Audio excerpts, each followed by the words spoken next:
వంటల్లో ప్రధానమైన రుచి ఉప్పుదే. ఎన్ని మసాలాలు వేసినా ఎన్ని ఎచ్చాలు వేసినా ఉప్పు లేకుంటే ఆ వంట పెంటపాలే, తినడానికి పనికిరాదు. ఒకప్పుడు ఉప్పు అంటే సముద్రం ఉప్పే. ఊర్లల్లో తోపుడు బండ్ల మీద ఎడ్ల బండ్ల మీద పెద్ద పెద్ద ఉప్పు బస్తాలు వేసుకొని వచ్చేటోళ్ళు. సంవత్సరానికి సరిపడా బస్తాలలోనో కుండలలో కొనుక్కొని పక్కకు పడేసేటోళ్ళు. ఇంట్లో ఉప్పు అయిపోయిందంటే అది దరిద్రానికి సంకేతంగా భావించేటోళ్ళు. కానీ ప్రస్తుతం కాలం మారింది. రకరకాల ఉప్పులు రకరకాల బ్రాండ్లతో మార్కెట్లోకి వస్తున్నాయి, చాలా ఆకర్షణీయమైన ప్యాకింగ్లతో.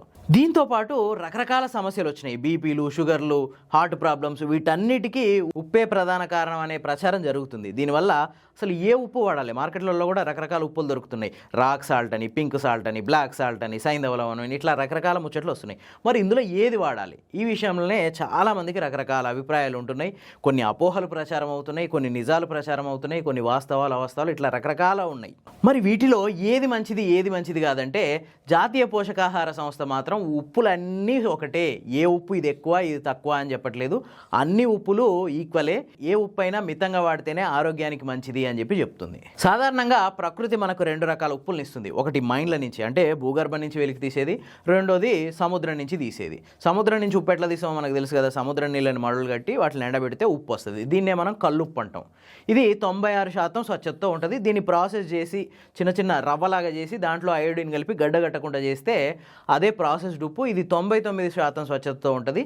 దీన్నే ఇప్పుడు మార్కెట్లలో అయోడైజ్డ్ ఉప్పుగా అమ్ముతున్నారు. ఇక రెండోది రాక్ సాల్ట్. ఇది పింక్ కలర్లో ఉంటుంది, బ్లాక్ కలర్లో ఉంటుంది. పింక్ కలర్లో ఉండేది ఏంటంటే నార్మల్ రాక్ సాల్ట్ని పొడి చేసిస్తారు.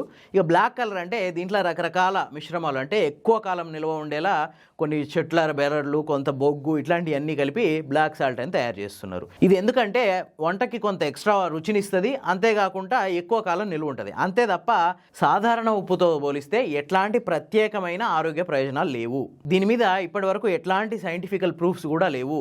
ఒక సాధారణ మనిషి ఏ ఉప్పు అయినా రోజుకు 5 గ్రాములకు మించి తీసుకోకుంటే అదే ఆరోగ్యకరం. అంతకు మించి ఏ ఉప్పు వాడితే ఏది మంచిది అనే అపోహలే వద్దు.